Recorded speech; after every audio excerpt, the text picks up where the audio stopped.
দিনের বেলা পানাহার বন্ধ করুন দিনের বেলা বন্ধ করুন হোটেল রেস্টুরেন্ট বন্ধ করো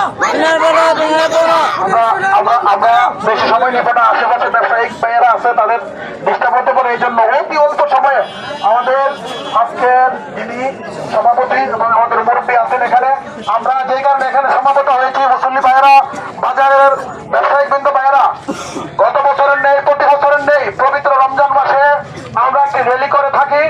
এই র্যালির উদ্দেশ্য হচ্ছে পবিত্র মাহরমজানের পবিত্রতা রক্ষা করা। বিশেষ করে বাজার ব্যবসায়ীদেরকে অনুরোধ করে বলবো যে বাজারের বিশেষ করে হোটেল রেস্তোরাঁগুলো অবশ্যই বন্ধ রাখতে হবে। যদি কেউ আমাদের কথার বাইরে গিয়ে এই হোটেল রেস্তোরাঁ খোলা রাখে তাহলে তার বিরুদ্ধে আইনানুগ ব্যবস্থা নেওয়া হবে।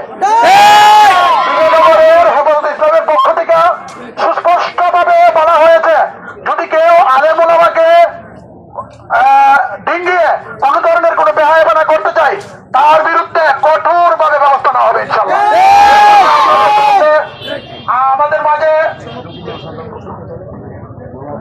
আমাদের মাঝে সংক্ষিপ্ত বক্তব্য রাখবেন বাংলাদেশ হেফাজত ইসলাম বিজয়নগর শাখার যুগ্ম সাধারণ সম্পাদক হাফেজ মাওলানা আব্দুল কুদ্দুস সাহেব। نحمده ونصلي على رسوله الكريم. أعوذ بالله من الشيطان الرجيم. يا أيها الذين آمنوا كتب عليكم الصيام كما كتب على الذين من قبلكم لعلكم تتقون. সম্মানিত উপস্থিতি, সময় অতি সংক্ষিপ্ত, কথা অনেক।